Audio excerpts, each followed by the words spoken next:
Hello and welcome guys, स्वागत है आप सभी का हमारे चैनल इंडियस ओएफटी में, जहां पर आज हम जो अकाउंट बनाने जा रहे हैं वो है क्लास 12 का। तो जो बच्चे कक्षा 12वीं में हैं उनका कमेंट आया है कि चैप्टर जो 5 है अवकाश ग्रहण और मृत्यु, इसमें बहुत डाउट है। इसके कई प्रश्न में समझ नहीं आते बनाने के बावजूद। तो कोई बात नहीं, डिटेल से समझाने के लिए मैं आ गया हूँ। लेकिन आज हम क्या पढ़ेंगे? आज हम पढ़ेंगे इस चैप्टर 5 के क्रियात्मक प्रश्नों को।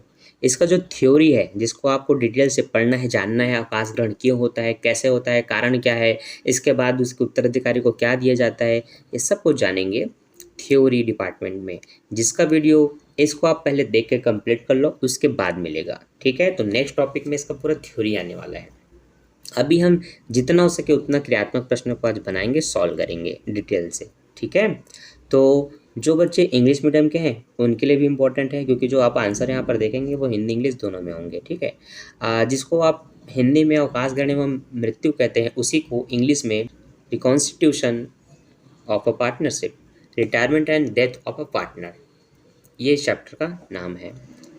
पहला जो प्रश्न है हमारा वो कुछ इस तरह से आपके स्क्रीन पर है, जहाँ पर लिखा है ए, बी तथा सी एक फर्म में साझेदार हैं जो लाभ हानि को 4:3:2 के अनुपात में बांटते हैं।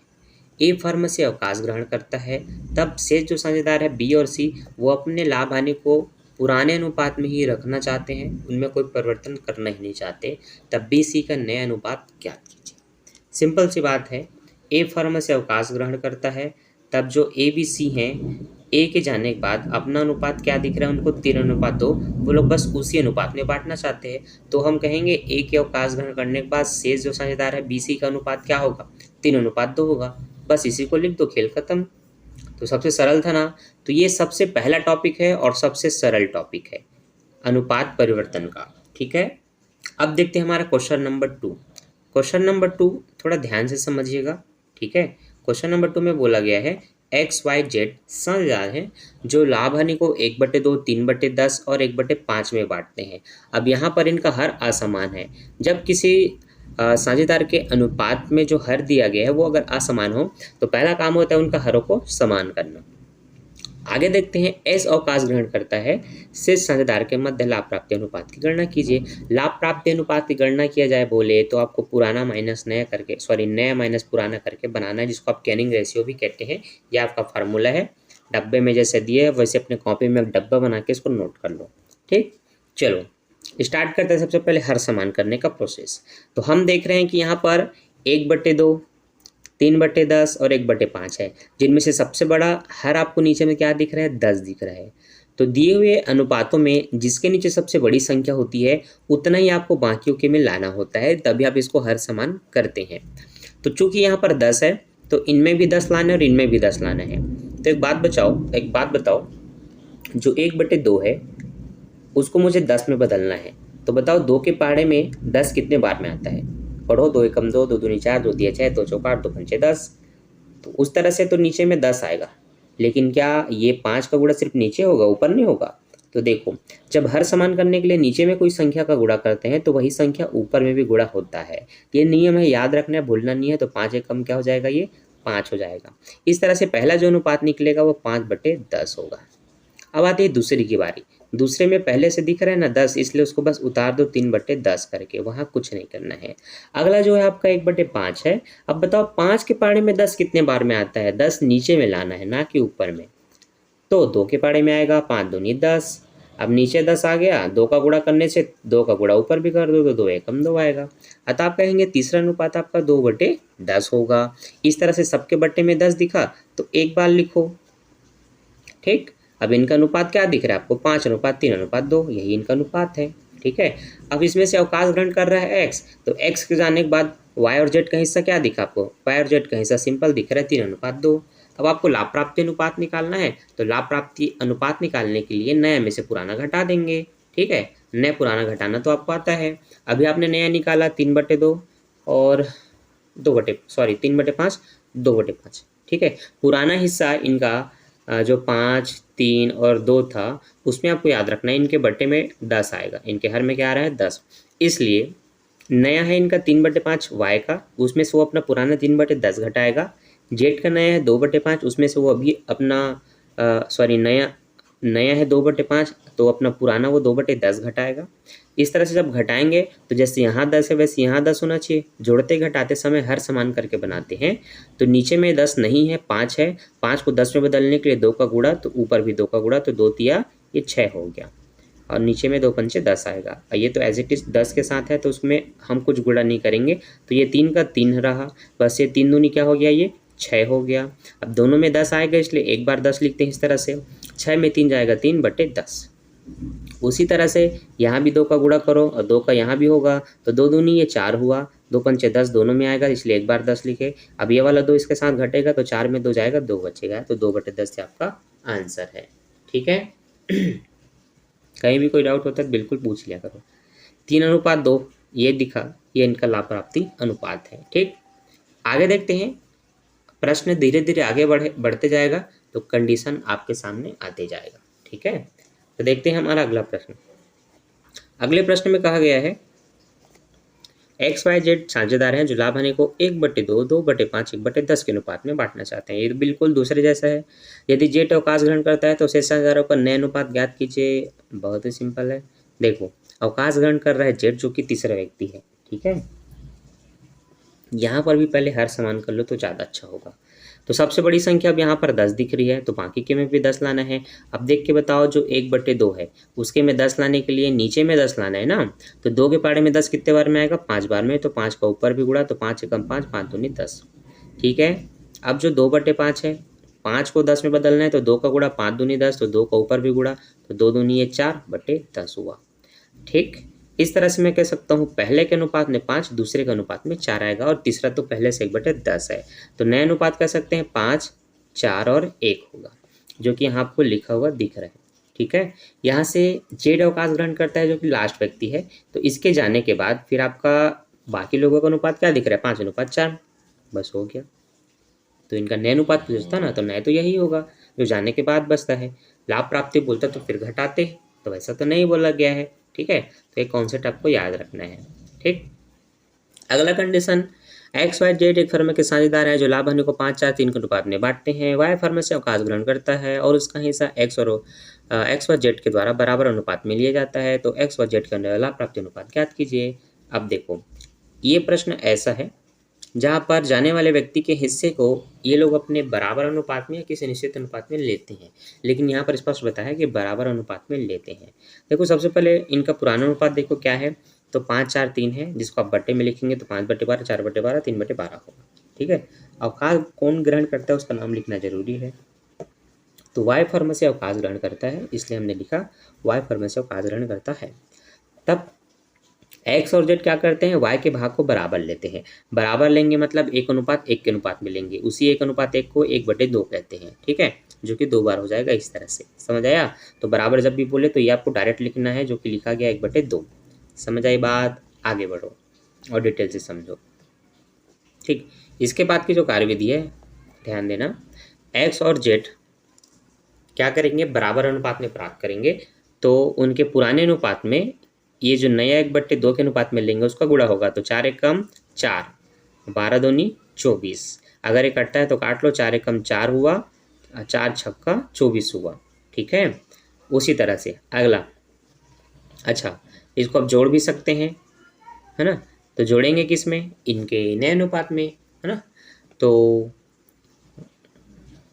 x का हिस्सा देख लेते हैं पहले। x का हिस्सा कितना है भाई, x का हिस्सा है 5/12। x का हिस्सा कितना है, 5/12। और y का हिस्सा कितना था, 4/12, है ना। तो उसके हिस्से को बराबर अनुपात में लेंगे, इसलिए y के हिस्से में 1/2 का गुणा किए, ये मैंने आपको बताना भूल गया। ठीक है, जब वो लोग बराबर अनुपात में लेंगे उसके हिस्से को, तो उसका हिस्सा लिखो जो अवकाश ग्रहण कर रहा है, और जिस अनुपात में लेंगे उसका मल्टीप्लाई करो। अब जो आया गुणा करने पर इस तरह से उसको वो लोग अपने अनुपात में जोड़ेंगे। तो x का अनुपात है 5/12, जिसमें वो 1/6 को जोड़ेगा। तो जोड़ते समय आप हर समान करेंगे, तो ये 6 है, इसको 12 में बदल सकते हैं 2 का गुणा करके। तो 2 ऊपर भी करोगे तो 2 एकम 2 आएगा। तो इस तरह से पहला 5 ही रहेगा और ये 2 आ जाएगा, इसलिए यहाँ पर 2 लिखा है। तो 5 और 2 7 होते हैं, इसलिए 7 लिखा है। दोनों में 12 आएगा तो एक बार 12। ठीक है, अब इसको भी 12 में बदलना है तो 2 का गुणा करो तो 2 एकम में 2 होगा। अब ये तो 3 ही रहेगा इस तरह से, और ये फिर यहाँ पर 2 आएगा तो 3 2 5 होगा, 5/12। इस तरह से आप देख सकते हैं कि यहाँ पर 7:5 अनुपात निकल रहा है। तो ये इनका बराबर अनुपात में लेने के बाद इनका नया अनुपात है ये 7:5। ठीक है, तो ऐसे ही हर एक क्वेश्चन में एक न्यू कंडीशन आपके सामने आती है, बस उसको ध्यान से पढ़ो, समझो और बनाओ। कोई दिक्कत वाली बात नहीं है, आपसे आराम से बन जाएगा। ए बी व सी एक फर्म में साझेदार हैं जो लाभ हानि को 5-3-2 के अनुपात में बांटते हैं। बी अवकाश ग्रहण करता है और उसका हिस्सा ए और सी के द्वारा 2:1 के अनुपात में ले लिया जाता है।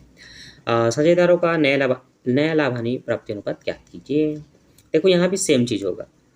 ए बी सी साझेदार है जिसमें से बी अवकाश ग्रहण कर रहे हैं और बी है बीच का व्यक्ति जिसका अनुपात 3 है। उसके हिस्से को ये लोग किस अनुपात में लेंगे? 2:3 के अनुपात में लेंगे। तो पहला जो ए है वो 2 अनुपात में लेगा, सी जो है वो 1 अनुपात में लेगा। तो ध्यान देना, उसमें बराबर लेता था इसलिए एक बार 2 का गुणा किए ना, यहाँ पर ऐसे नहीं होगा, यहाँ पर 2 बार गुणा होगा बी के हिस्से में। तो आप पहले लिखो बी का हिस्सा 3/10, 3/10 2 बार, क्योंकि एक बार ए को मिलेगा एक बार सी को मिलेगा। तो ए किस अनुपात में लेगा इसको? 2 अनुपात में, और इनका टोटल कितना होगा? 2 और 1 का 3 होगा, तो 2/3 का गुणा होगा। और सी कितना लेगा? 1 अनुपात में लेगा, इसलिए उसके में 1/3 का गुणा होगा। इस तरह से अगर कटता है तो आप काट सकते हैं, 3 से 3 गुणा हो रहा है इसलिए, तो ये आपका 2/10 आएगा, इसलिए ये लिखा गया है। यहाँ भी कट रहा है तो ऐसे काट दो, यहाँ पर 1/10 आएगा। इससे ये पता चला कि लोग कितना कितना अपने में जोड़ेंगे, 2/10 और 1/10, जो कि आपने भी थोड़ी देर पहले समझा था। अब इसी को उनके में जोड़ दो, तो उनका पुराना हिसाब देख रहे हो ना, 5 3 8 2 10, 5/10, 3/10, 2/10 है। तो पहला वाला 5/10, लास्ट वाला 2/10, ये लोग अपने में आपस में जोड़ेंगे। तो इस अनुपात को जोड़ने के बाद हर समान है तो 1 बार 10, 5 और 2 7/10, यहाँ पर भी हर समान है तो 2 और 1 3/10, ये आपका आया। ठीक, 7:3। अब लाभ प्राप्ति अनुपात की गणना करना है, गैनिंग रेशियो, जहां मधु एवं टीना साझेदार हैं जो लाभ हानि को 5-3-2 के अनुपात में बांटते हैं। नया लाभ हानि अनुपात एवं लाभ प्राप्ति अनुपात बताइए यदि मधु अवकाश ग्रहण करती है, नेहा अवकाश ग्रहण करती है और टीना अवकाश ग्रहण करती है। यहाँ पर 3 कंडीशन दिया हुआ है जिसमें 3 अलग अलग जो साझेदार हैं वो एक बार अवकाश ग्रहण करते हैं, तो क्या होगा? देखिए सिंपल सी बात है, जिस कंडीशन को आप सॉल्व करेंगे पहले उस कंडीशन को उतारेंगे और उसके हिसाब से बनाएंगे। ठीक है, जैसे इन तीनों का अनुपात है 5:3:2, ध्यान से समझना। ठीक है, देखो बताता हूँ, बहुत सरल है, इसको आप इजीली ऐसे ही बना सकते हो। 5 3 और 2 का अनुपात है। ठीक है, मान लेते हैं तीसरा व्यक्ति अवकाश ग्रहण करता है। ठीक है, तीसरा व्यक्ति अवकाश ग्रहण करेगा तो फिर बाकी दोनों का हिस्सा कितना होगा? 5:3 होगा, जो आपको यहाँ दिख रहा है। ठीक है, मान लेते हैं बीच का व्यक्ति अवकाश ग्रहण करेगा तो फिर बाकी लोगों का अनुपात 5:2 हो जाएगा, जो आपको यहाँ दिख रहा है। ठीक है, मान लेते हैं पहला व्यक्ति अवकाश ग्रहण कर रहा है तो फिर इनका हिस्सा 3:2 हो जाएगा। तो जैसा पूछा गया वैसा आपको बना देना और इस तरह से लिख देना है, सिंपल, खत्म। तो ये काफ़ी सरल था, कोई कठिन नहीं है, इसको आप इसलिए बना लो। कठिनाई मेरे ख्याल से यहाँ से शुरू होने वाली है, तो एक बार पहले प्रश्न को पढ़ो, ध्यान से समझो, फिर देखना। के एल और जेड साझेदार है जो लाभ हानि को 4:3:2 के अनुपात में बांटते हैं। एल फर्म से अवकाश ग्रहण करता है जो कि बीच में है, और एल अपने भाग का 1/9 भाग के को समर्पित करता है तथा शेष जेड को समर्पित करता है। देखो, जाने वाला व्यक्ति अगर फर्म से अलग हो रहा है, अगर वो पहले से निश्चित कर देता है कि मैं अपना हिस्सा तुम्हें कितना दूंगा, तुम्हें कितना दूंगा, मतलब कितना समर्पित करूंगा, तो यहाँ पर क्वेश्चन उनके समर्पित के आधार पर बनाया जाता है। तो ध्यान देना, यहाँ पर 4 दिन और 2 जो दिया गया इनका आप टोटल करेंगे तो 4 3 7 2 9 होगा। जाने वाला व्यक्ति बी है जिसका हिस्सा है 3, तो यहाँ पर उसका हिस्सा हो जाएगा 3/9, जिसमें से वो पहले को मतलब के को कितना देगा? 1/9 हिस्सा देगा, तो इसको गुणा करो, तो ये हो जाएगा 3 एकम 3, 9 निया 81, कटा तो 3 एकम 3 और बटे में 27। ठीक है, ये समझ में आया। अब जो बचा है वो हिस्सा किसको दे रहा है? वो जो बचा है वो हिस्सा वो किसको दे रहा है? वो जेड के पक्ष में समर्पित कर रहा है। ठीक है, ध्यान देना, बचा हुआ हिस्सा निकालना है, तो जो जेड का एल का पूरा हिस्सा है 3/9, उसमें से आपको इसको घटाना पड़ेगा। जो काम यहाँ नीचे किया जा रहा है समझना ध्यान से, तभी तो बच्चे पता चलेगा कि दूसरे को कितना देना है। तो ध्यान देना,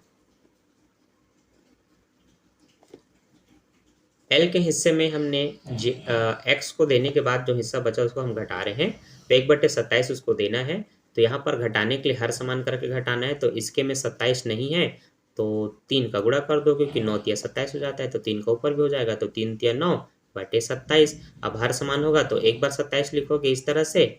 अब 9 में तुम 1 घटाओगे तो 8 बटे 27 आएगा, इसलिए यहाँ क्या लिखा है 8 बटे 27। अब ये हिस्सा किसका है, ये जेड का है, क्योंकि जेड को शेष हिस्सा मिलेगा, है ना। अब करना क्या है, जिसको जितना दिया जाना निश्चित था उसके में उतना जोड़ दो, ठीक है। तो के हिस्से में जोड़ दो, उनका पुराना हिस्सा क्या है 4/9, नया उसको कितना मिलना है 1/27, जोड़ दो, हर समान करके 3 का गुणा करके, यहाँ भी 3 का, 3 चौक 12, 12 में जोड़ोगे 13/27। उसी तरह से दूसरा है 2/9, इसमें भी 3 का गुणा कर दो, 3 दूनी 6, 8 6 14/27, बस। तो 13:14 इनका अनुपात है, और कटेगा तो काट सकते हो, अनुपात को नहीं कटेगा छोड़ दो, ठीक है बच्चों। बस इस तरह से बनाना है। अब जो त्याग हुआ है मतलब समर्पित किया गया इनको, उसको अगर पूछा जाए तो अब समर्पित का अनुपात इस तरह से बताएंगे, 1:8 के अनुपात में किया गया, जिसके बट्टे में 27 था, ठीक, बस हो गया। बस ध्यान देना है और समझना है, ठीक।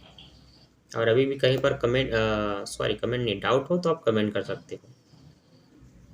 चलो, डाउट क्लियर करने के लिए बैठा हूँ, ध्यान से पढ़ो, बिना स्किप किए देखो और पूरा देखो और ध्यान से समझो। RSM साझेदार हैं जो लाभ हानि को 2/5, 2/5 और 1/5 के अनुपात में बांटते हैं, जिसको हम कह सकते हैं 2-2-1। एम फर्म से अवकाश ग्रहण करता है या अलग होता है या अलग होने का निर्णय लिया, उसके हिस्से को R और S द्वारा 1:2 के अनुपात में बांटा जाएगा। तो नया लाभ हानि अनुपात की गणना और लाभ प्राप्ति अनुपात की गणना कीजिए, दोनों काम करना है, ठीक है। तो सबसे पहले देखो, इन्होंने बोल दिया कि 1:2 के अनुपात में लेंगे उसके हिस्से को, तो जो जा रहा है उसके हिस्से में इस अनुपात का गुणा होगा, ये तो आपको पता है। तो देखो जा कौन रहा है, ध्यान से देखो, एम अवकाश ग्रहण कर रहा है, एम का हिस्सा कितना है, वो लास्ट व्यक्ति 1/5 उसका हिस्सा है, तो 1/5 में हम गुणा कर देंगे, ये लोग इस अनुपात में लेंगे उसमें, तो 1/5 में आप पहले 1/3 का गुणा करो, फिर उसी 1/5 में 2/3 का गुणा करो, तो इस तरह से 1 एकम 1/15, 2 एकम 2/15 हो जाएगा। तो ये समझ में आया कैसे निकला, ये इस तरह से निकला, ठीक है। अब जो निकला उसी को उनके पुराने अनुपात में जोड़ना होता है, ये तो आपने अभी 2-3 बार हो गया मेरे ख्याल से करते। तो जिसको 1/15 मिल रहा है उसको जोड़ दो, हर समान करके जोड़ना है, तो ये 5 बस है, इसको 15 में बदलना है, तो 3 का गुणा कर दो, तो 3 दूनी 6/15, यहाँ पर तो पहले से 15 है, दोनों में 15 है, तो एक बार 15 लिखेंगे, 6 और 1 जोड़ करके 7/15 हो गया, ठीक। यहाँ पर इसका भी हर समान करोगे, 3 का गुणा करके जोड़ो, 3 दूनी 6/15, इसके में भी आएगा उसके में भी आएगा, और इधर 2 है तो जोड़ करके 8/15 होगा, जो कि आपको यहाँ दिख रहा है और इसका यहाँ दिख रहा है, ठीक। ये तो निकल गया कि जाने वाले व्यक्ति के हिस्से को अगर एक लोग निश्चित अनुपात में लेते हैं तो इस तरह से इनकी कार्यविधि होगी, ठीक है। अब जो नया निकल गया 7 और 8, ये इनका नया अनुपात है। अब नया में से पुराना घटा के अब त्याग प्राप्त वो गैनिन रेशियो निकाल सकते हो, ठीक है। तो देखो ध्यान से, गैनिन रेशियो निकाल रहे हैं हम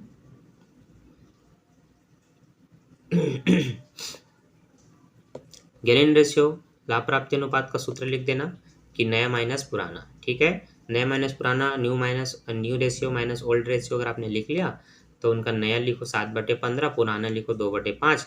यहाँ पर भी हर समान करो, 3 का गुणा करके इसको 15 में करो, तो 7 का 7 रहेगा, 3 दूनी 6/15, 1/15 आएगा, जो कि मैंने यहाँ लिख दिया।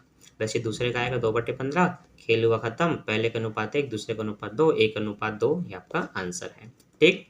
तो अब तक 1 से लेकर के 9 तक के प्रश्नों में कहीं भी कोई डाउट हो तो कमेंट करके पूछो, कोई डाउट नहीं है तो फटाफट पुस्तक निकालो और भड़ाभड़ बनाओ, जितना जल्दी हो सके उसको कंप्लीट करो, ठीक। क्योंकि बन गया ना, बनने के बाद भी बच्चे अगर रुके रहते हैं तो मुझे बिल्कुल मज़ा नहीं आता। तो सीख चुके हैं तो थोड़ा सा प्रैक्टिस कीजिए, क्वेश्चन को बनाइए, क्योंकि जब तक आप नहीं बनाएंगे समझ नहीं आएगा। वीडियो देखना अलग बात है, पर जब आप खुद से इसको सॉल्व नहीं करेंगे, जब तक अपना लिखेंगे नहीं, अपना पेन नहीं चलाएंगे, ये आपके दिमाग में नहीं घुसेगा। तो भेजे में इसको पूरा घुसाना है, तो इसको बना बना करके देखना है, ठीक है।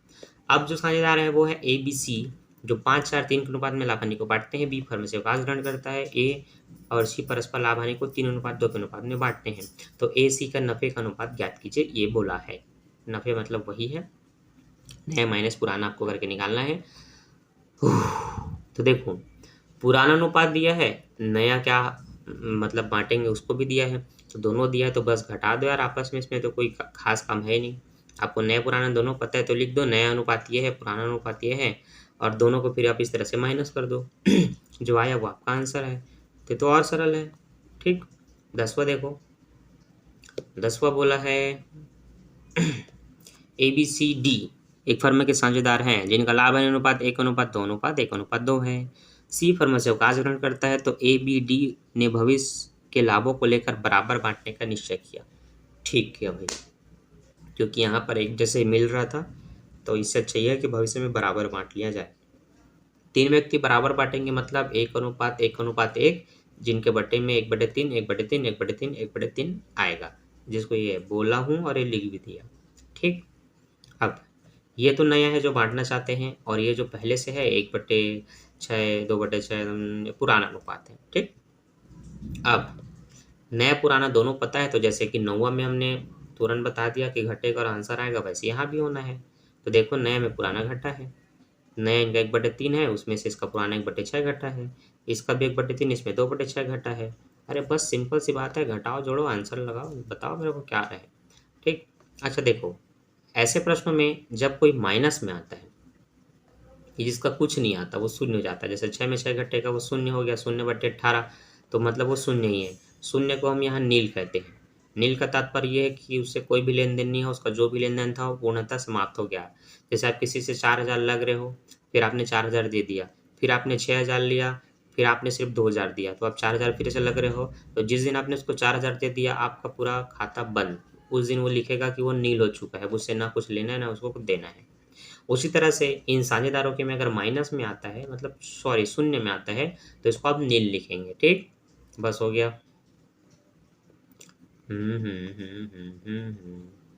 ठीक, तो एक ही टॉपिक पढ़ा पढ़ा के बुद्धि मेरा हो गया खराब।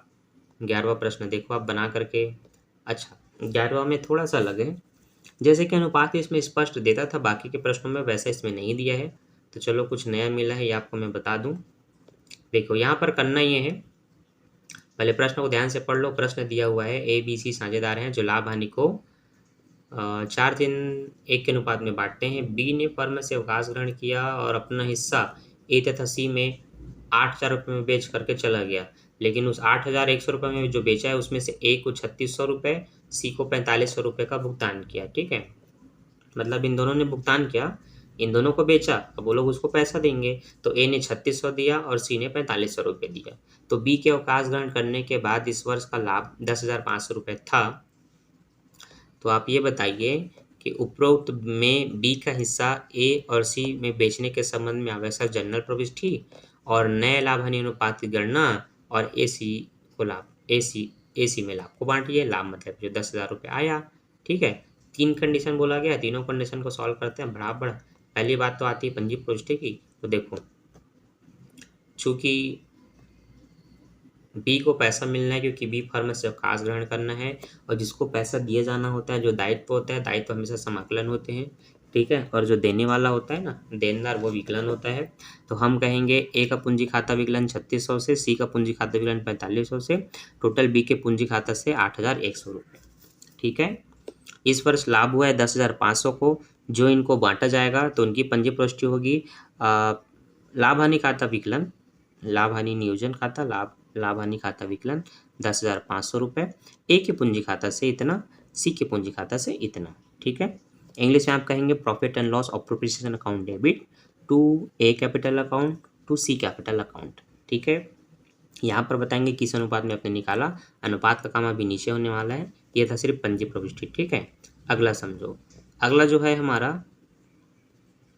वो कैलकुलेशन है न्यू रेशियो का, जहाँ पर देखो अनुपात नहीं बताया कि किस अनुपात में उसको बेच के गया है, लेकिन राशि को देख करके आप अनुपात निकाल सकते हो। कैसे, देखो ध्यान से।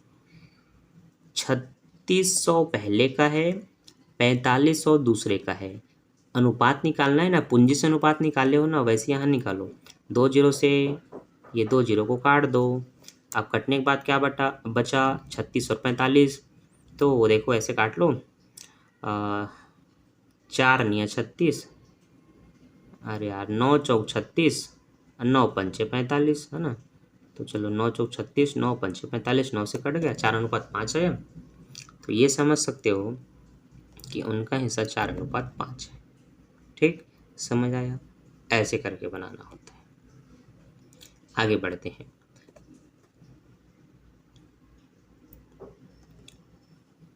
ए ने बी का हिस्सा 4:5 मतलब 4/9, ठीक।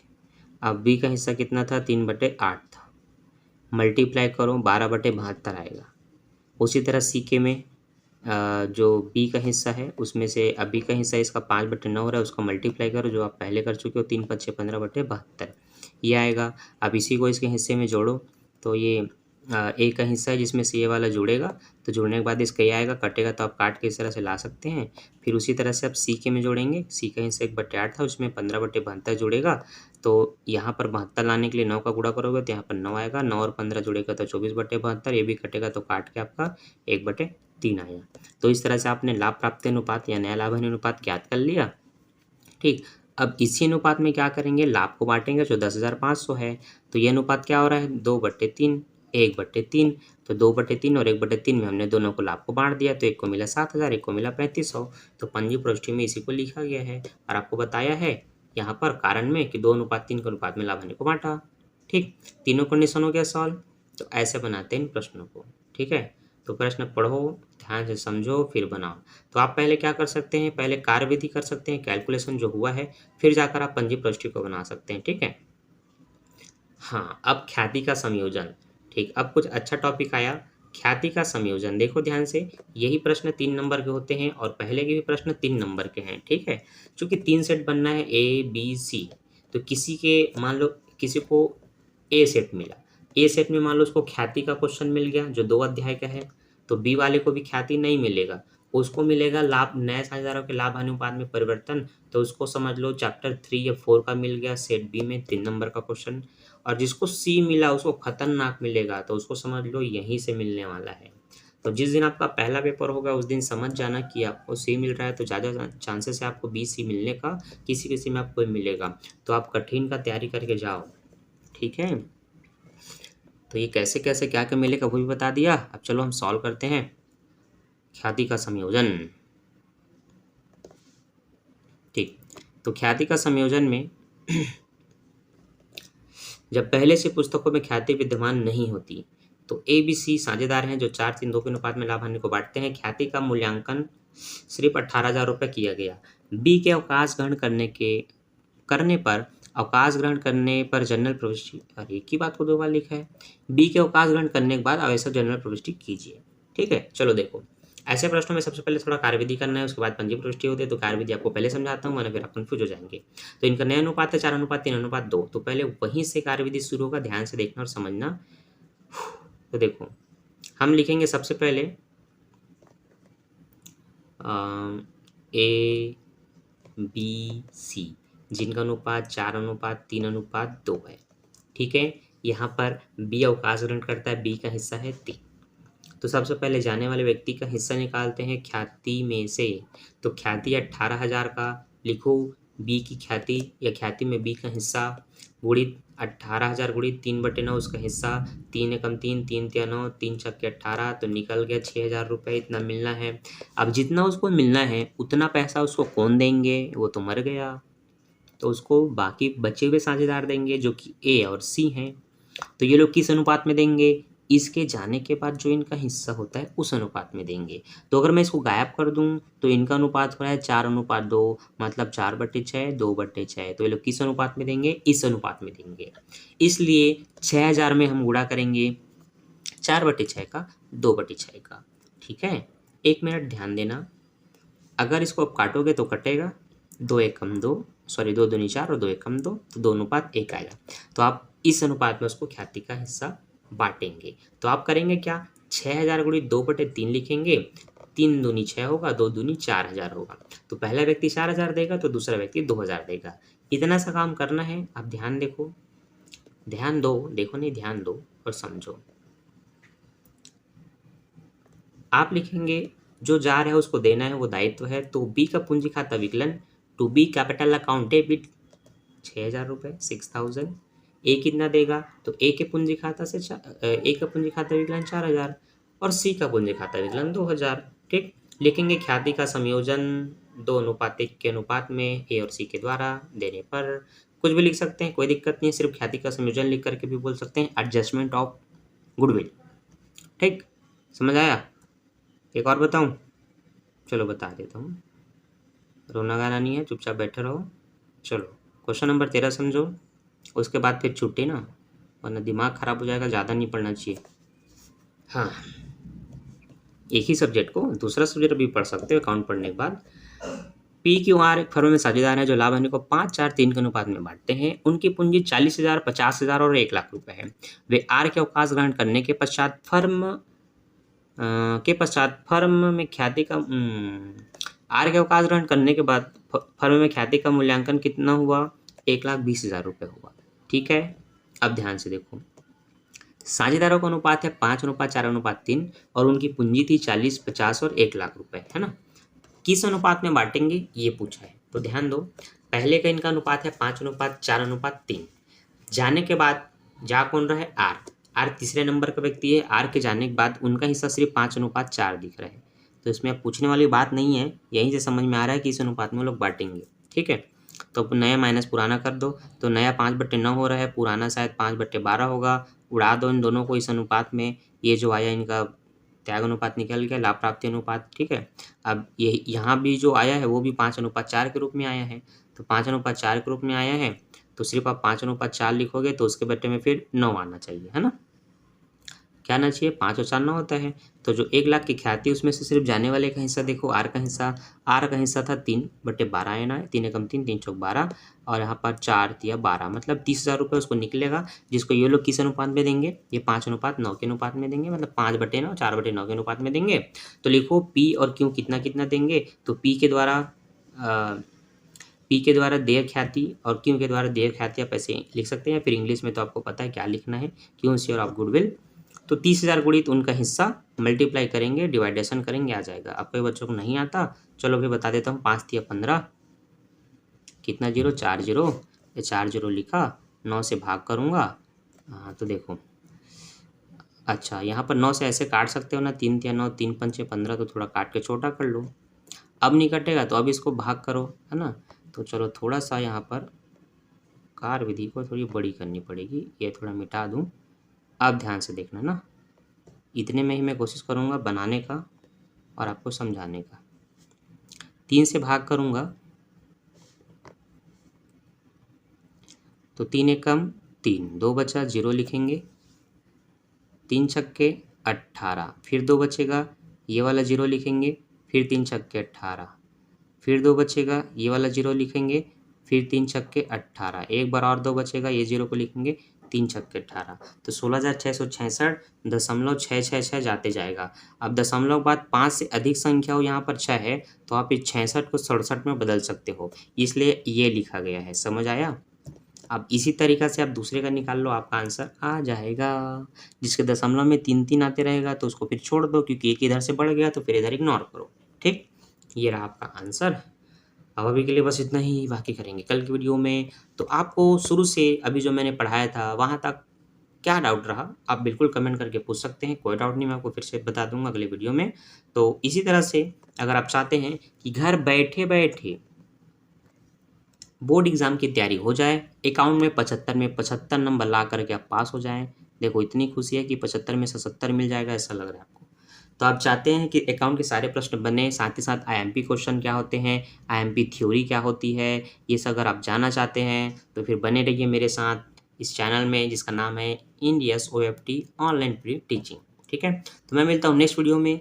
जितना ज़्यादा हो सके इस वीडियो को शेयर करो, समझ आता है, क्वेश्चन बनता है तो फिर वीडियो को लाइक करो, क्योंकि लाइक करोगे तब पता चलता है यार समझ में आ रहा है कि नहीं।